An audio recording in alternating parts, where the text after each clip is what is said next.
Hi Pisces, this is Chav.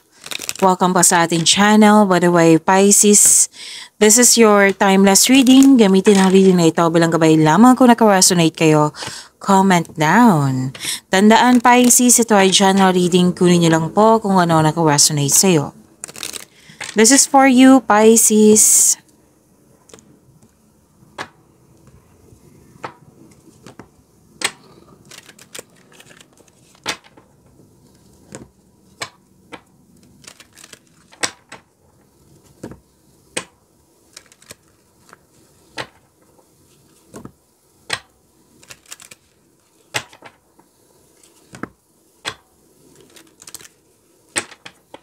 Para po ito sa iyo, Pisces.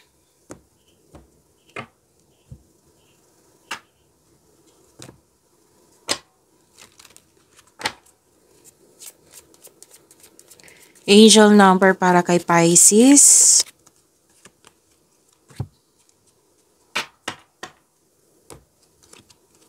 Angel number 111. New beginnings. A fresh start is on the horizon. Embrace the opportunities that come your way. So may mangyayaring pagbabago, bagong simula. For me, a new beginning is a new opportunity. Chances. This is a fresh start. So embrace this new beginning. Prepare yourself kasi nasa horizon na kayo or andito na kung kailan nyo ito napanood. So, embrace nyo the opportunities na pumasok sa inyo. New beginnings sa inyo. New doors opening. Okay? Opportunities. So, kailangan ng action yan. Okay? So, for me then, this is an answered prayer. Kasi sinabi dito, embrace mo ha yung opportunities na dumating sa iyo. I believe this is the answered prayer. Na kailangan mo lang bigyan ng action para may sakatuparan yung layunin mo.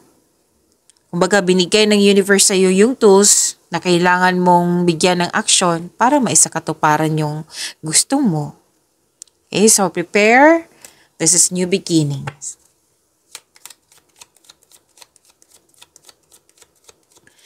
Maraming salamat po sa inyong patuloy na suporta, sa mga nag-donate, sa mga hindi nag-skip ng ads. Maraming salamat po. Sa mga hindi pa nag-subscribe, subscribe na po kayo at click bell notification para malaman nyo na may bago tayong video. Para sa mga gusto magpa-reading sa iyo, okay. Para sa mga gusto magpa-reading sa akin, bakit sa iyo? Comment po kayo ng personal reading. Again, comment kayo ng personal reading and check my reply sa comment section. Mukhang excited ngayon si Pisces tumatalon yung cards mo.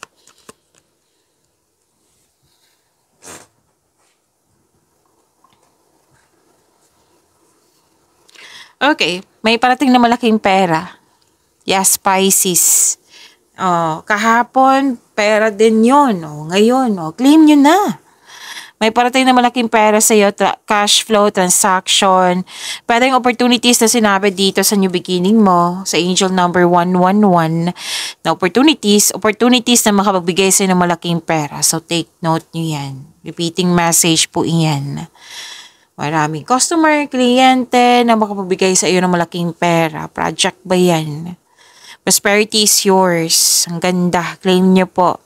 Sinabi din dito opportunities na kailangan mong bigyan ng decision, best choice. So, new beginning na yan andito po, embrace the opportunities. Galingan nyo sa pagpili, galingan nyo sa paggawa ng plano. Or paggawa ng plano kasi part yun makakagawa ka ng best decision pag meron kang konkretong plano. Malakas ang iyong intuition. Malakas ang iyong intuition. Nagkaroon ng time for reflection. At mas lumawak yung ambisyon mo sa buhay. Maaari din may malalaman kang sekreto or mabubulgar ng sekreto. Malalaman mo din yung taong hindi totoo sa iyo. Kasi nga, malakas ang iyong intuition.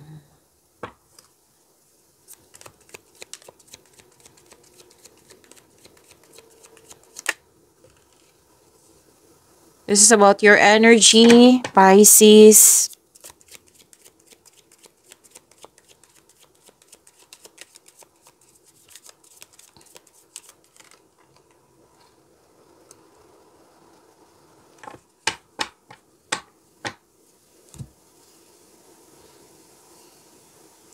Pisces, okay. Para sa mga bago dito, kung may napansin kayo na repeating message, yan po yung pinupush ng card sa inyo. Like for example, nanood kayo sa inyong monthly, weekly, daily, at dito din, at may napansin kayo na repeating message, yan po yung pinupush ng card sa inyo na kailangan yung bigyan ng atensyon, solusyon, at aksyon kung maaari po. So, ano yung energy ni Pisces?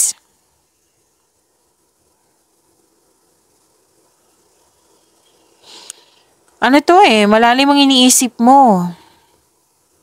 Stagnation, may nakita ko dito. Yung pagwawalang kilos kasi malalim ang iniisip mo. Pwedeng pagod ka, your emotional energy is stagnant today, pagod, nagmuni-muni, malalim ang iniisip, nire-restrict yung sarili mo at nagkaroon ng apathy or kawalang interest. Pwede din po na may alok sa'yo na kailangan mong pag-isipan or kailangan may piliin. So, opportunities na naman. Diba? So, dumadag sa'yo yung opportunity sa'yo. Pisces, ang ganda naman. Pinag-isipan mo ng mabuti ito, Pisces. Kasi diba, gagawa kayo ng best decision and best choice. Sinabi din dito. Lumabas dito ha. And, nagbabalanse ka dito Gusto mo naging wiser ka. Gusto mo tama yung desisyon mo, gusto mo yung tama yung pipiliin mo kasi gusto mo ng the best. Gusto mo it might be naging perfectionist ka. It might be na ayaw mo lang maulit yung pagkakamali mo dati, kaya ingat na ingat kayo ngayon. Remember, Pisces, this is your energy. Pwedeng sa love and romance ito, pwede sa career and money or sa personal life po.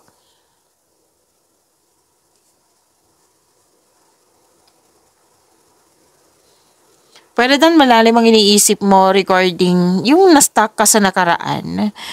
Oo, it's like, pwedeng sa love and romance to, na hindi ka naka-move forward kasi na-stuck ka sa nakaraan.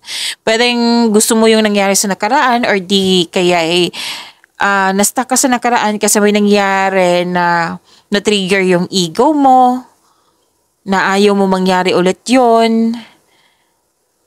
Ayaw mo yung may ginawa or may sinabi yung tao na ayaw mo, na hanggang ngayon, bitbit mo hanggang ngayon.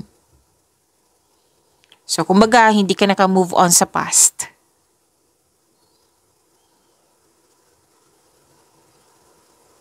Kailangan ng forgiveness po, Pisces. Forgive yourself, forgive the situation, forgive this person. Remember, hindi kailangan na maghintay na humingi ng sorry yung taong yon. Kung meron na, pwede mo siyang patawarin through your mind and heart na hindi kinakausap. Kung kaya mo kausapin, then go ahead, much better. Pwede din na kung ayaw mo siyang kausapin, pwede mong sendan mo siya ng email or text. Gagawin mo ito para magkaroon ka ng inner peace, para maka-move forward po kayo.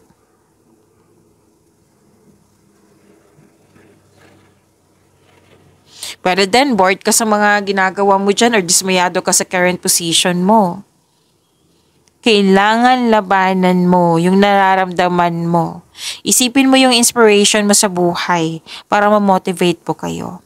Kailangan maging willing kang mag-move on from the past para bumukas yung new doors for you. May nakita nga akong in-offer sa'yo dito na hindi mo pa napansin kasi nakafocus ka na sa karaan. Nakafocus ka sa nakaraan, nakafocus ka sa nakaraan nga. Ayusin ko lang. Nakafocus kayo sa nakaraan. So, pwede din nakafocus ka sa opportunities na dumating ngayon. May dumating pa na opportunities na hindi mo pa napansin.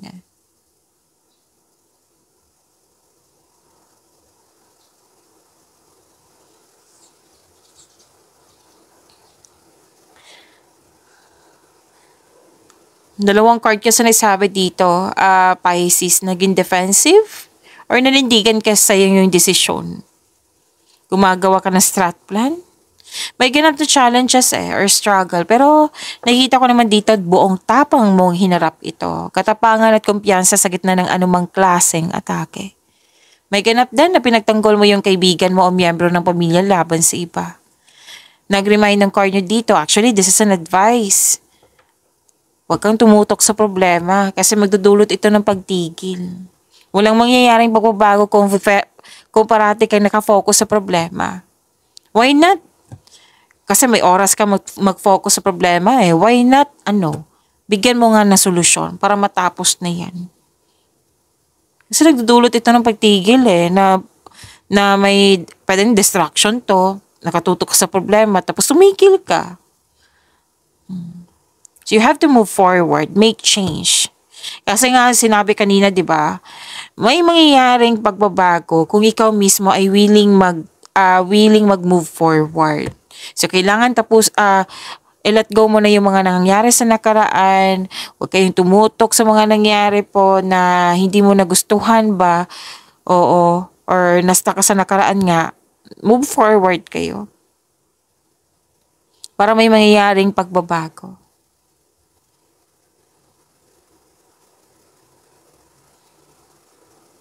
May ganap nga na conflict dito. Oo.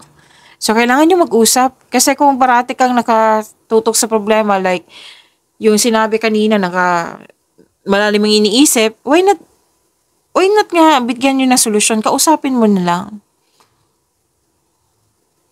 Kasi yung sabi kasi ng card dito, conflict siya. Nagkikita ko kasi dito, nagsasabayan kayo magsalita. Sabay-sabay. Paano kayo magkakaintindihan yan? Kung sino man to ha. Kailangan, kung magsasalita ka, makinig siya. Magsasalita siya, makinig ka. Gawa kayo ng adjustment para magkasundo kayo.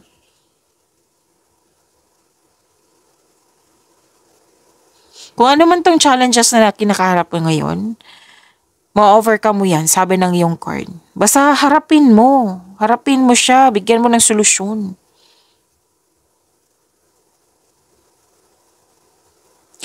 Ang ganda nito sa career and money, may magaganap na negotiation po. Any kind of negotiation. Like for example, pag-raise ng allowance, sweldo ba yan, or kontrata man ito. Yes, magkakaroon po ng successful agreement. See, ang ganda. Claim nyo po. Again, kung ano man to, challenges may arise, pero temporary lang po ito. Ma-overcome nyo po ito.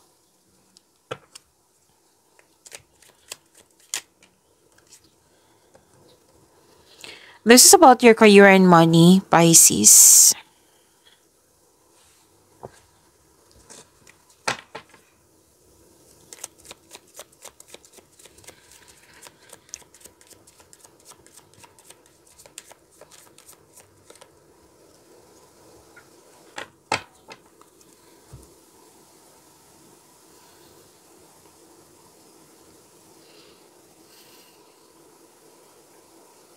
Pagod ka dito, Pagod, stress. Pwede din na napagod ka kasi stress, nakakadrain niya ng energy or anxiety. Nakakadrain din niya ng energy. Kung pagod ka, tapos hindi ka huminto like magpahinga, mas pagod ka. Pagkabukas, pagod ka na naman. Pagod ka pa rin. So, kailangan ng pahinga.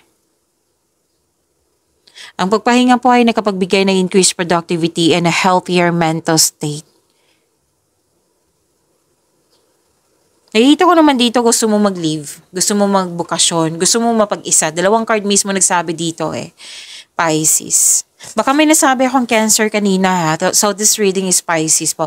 Kasi habang nagsasalita ako, parating may nagsasabi, Cancer, Cancer, Cancer. Pero it might be may inisip kayong Cancer or may iniisip kayo ng Cancer. Kung hindi man kayo nag-iisip iniisip kayo ng Cancer. So again, this reading is for Pisces.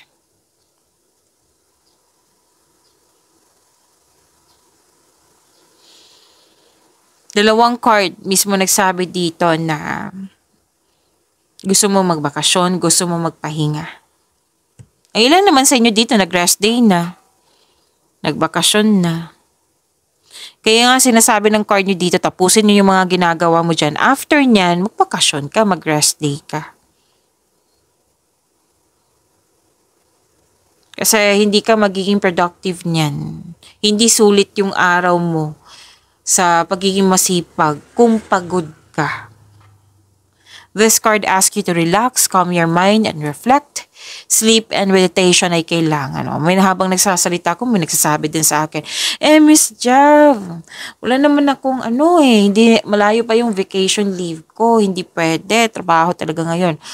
Sa rest day mo, wag kang mag-overthink, wag kang anong tawag nito? Ano yung mga nakaka-drain ng energy na waste yung time? Like maglaro sa computer, sa cellphone mo, waste of time.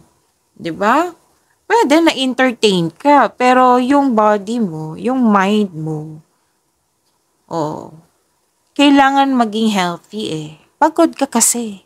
So, plano nyo, ngayong rest day ko, mag-relax ako, mag-upo ako sa park, tapos mag-connect ako sa nature, magkikinig ako sa hangin, sa aking sarili, na mag-long walk ako, mag-exercise ako, kumain ako ng mga healthy foods, ititreat ko yung sarili ko, kung ano man yung mga rest inyo. Yung, deserve ko to. Yan. Ako, yung rest ko is tulog. Nakatulog na ako ng 8 to 10 to 9 hours. Sobrang happy ko na. Kayo, iba-iba tayo 'di ba? Kung ano yung makapagbigay sa iyo ng yung satisfaction. Tamang tulog, tamang meditation, calm your mind and reflect, mag-relax. Yan ang advice ng card mo. Para makapag-isip ka na mabuti, para makapaghanda or magpagaling. Para sa pagbalik mo, lalaban ka na naman ulit.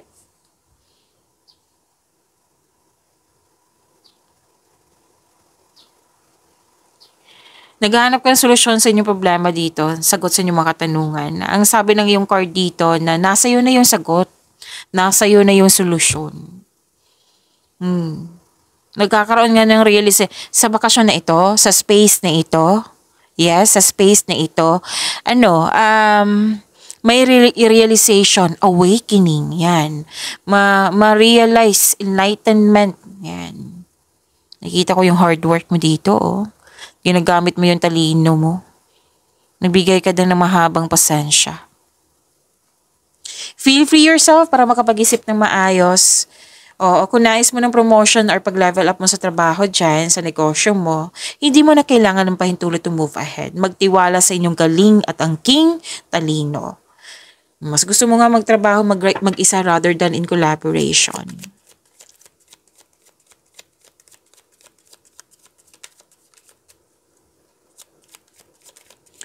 Love life, self-love, partnership, and romance ni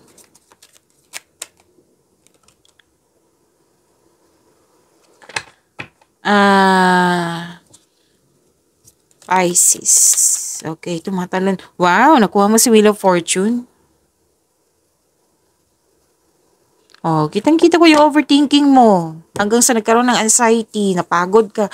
Ang overthinking po nakaka-drain niya ng energy. So, how to stop overthinking? So, sa solusyon tayo. How to stop overthinking? Bigyan ng solusyon. Kung hindi pa kaya, then change the channel. Magkaroon ng time for reflection. Magkaroon ng mindfulness skills. So, ilang beses na lumabas yan.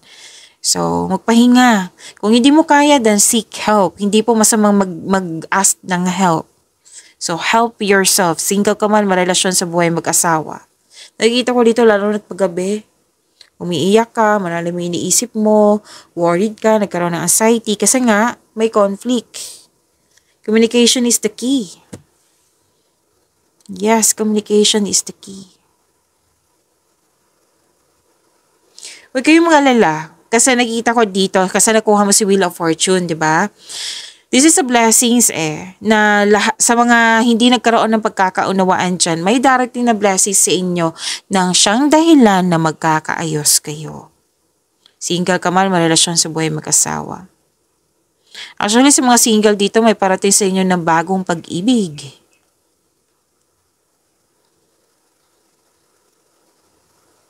Another advice, Pisces. Mag-focus kayo sa makontrol nyo in order to find peace. Let go mo na ang hindi mo makontrol. Ask yourself. Advice ko sa'yo. Ask yourself, deserve mo bang mag-suffer? Diba? Hindi? Move forward. Nakikita ko naman dito, si Bas, kanina pa, na ma-overcome mo rin yan. Huwag kang mag-alala. Oh, andito pa rin oh. Embrace new situation na dumating sa iyong buhay. You're moving from a painful cycle to happiness. Oh, and eto na. Lumabas dito sa tarot card nyo at dito din. New beginning. Embrace the opportunities, chances. Pag-imanin niyo po yung blessings sa binigay sa inyo. Bye, see you tomorrow. Maraming salamat po.